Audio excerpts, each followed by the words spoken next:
Bellerin to Barcelona. Is that what are you hearing about that one?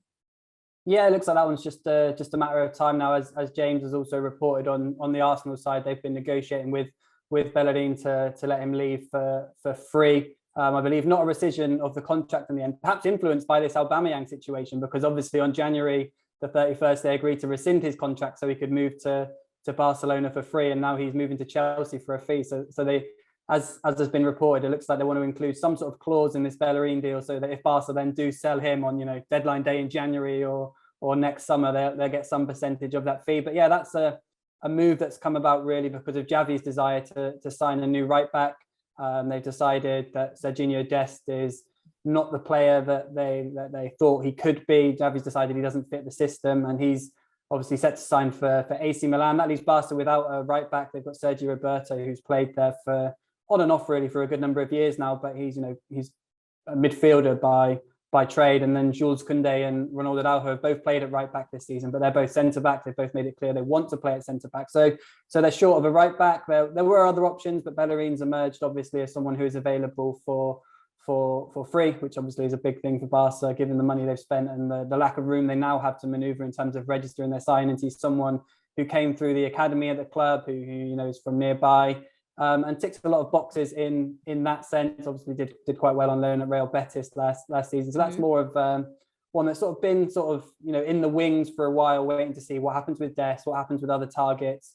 And yeah, that's activated in the last couple of days, and Bellerin will come in and be the Barcelona's right back.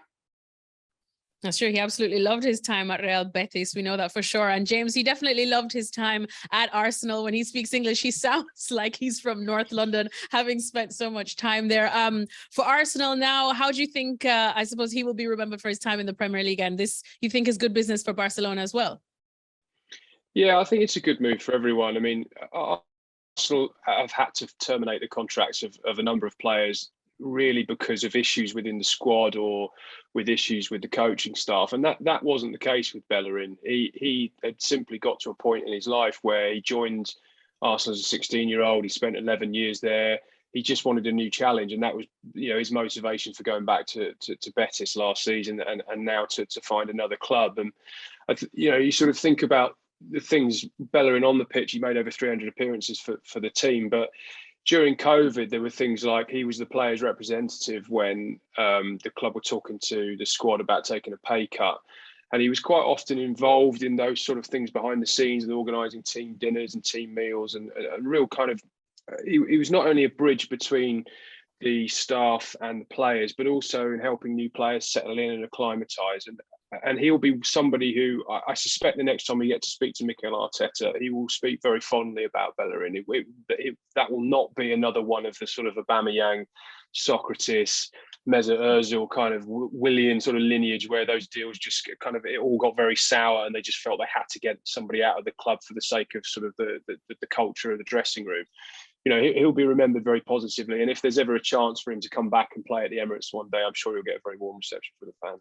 Well, thank you very much for watching ESPN on YouTube. For more sports highlights and analysis, be sure to download the ESPN app. And for live streaming, premium content, and let's not forget as well, ESPN FC 7 days a week. Subscribe to ESPN+.